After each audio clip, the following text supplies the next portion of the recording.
Let's move on to Rajon Rondo, who's expected to miss 6 to 8 weeks after fracturing his right thumb in practice on Sunday. The team announced earlier today. 5 weeks from now is when the playoffs are supposed to start. So that timeline could mean missing a round or two even of the postseason.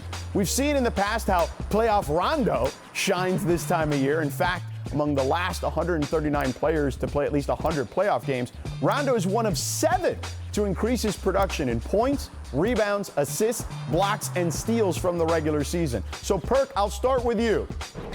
How will the Lakers need to adjust without Rondo? That's a major blow. Listen, the Lakers without Rondo, that's hard because Rondo got one thing that you can't teach, and that's a basketball IQ. I'm talking about one of the highest IQs in the game, if not the highest. But that's why it's called the next man up.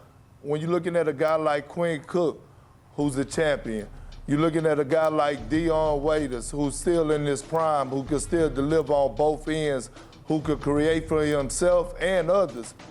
But then you got a who's a fan favorite in Alex Caruso. Every time this guy gets on the court, he affects it offensively and defensively. So I think the Lakers are deep enough, especially with adding JR. Braun is going to have to play more minutes.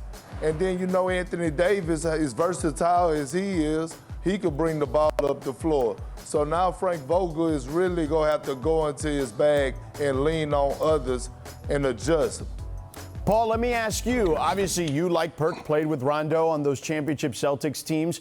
What do you make of the impact that he has on this team and what they'll miss without him there? And what would you do if you're Frank Vogel now with those minutes?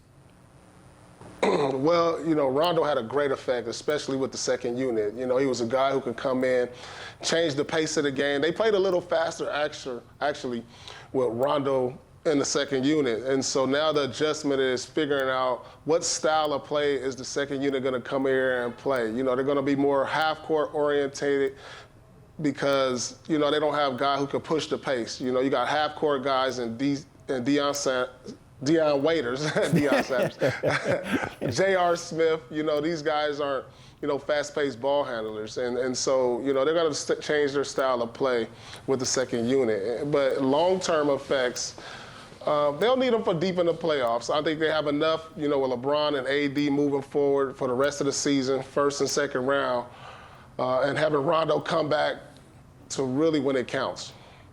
And what do you do if you're Vogel? Like, do you give Caruso more minutes? Are you playing Kentavious Caldwell-Pope? We already know they've lost Avery Bradley. How do you kind of manage some of those guys who were backups now having to kind of step up in bigger roles? Well, yeah, they're going to step up in bigger roles in the regular season, maybe the first round. You're going to have to give these guys some minutes.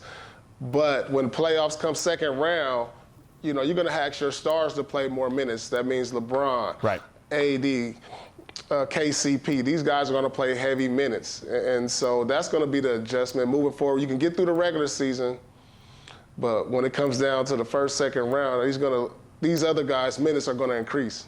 No doubt about it. Look, Rondo's loss is obviously key just from a leadership standpoint, too, certainly. But, you know, statistically, at least when LeBron is on the floor, Caruso has held his own.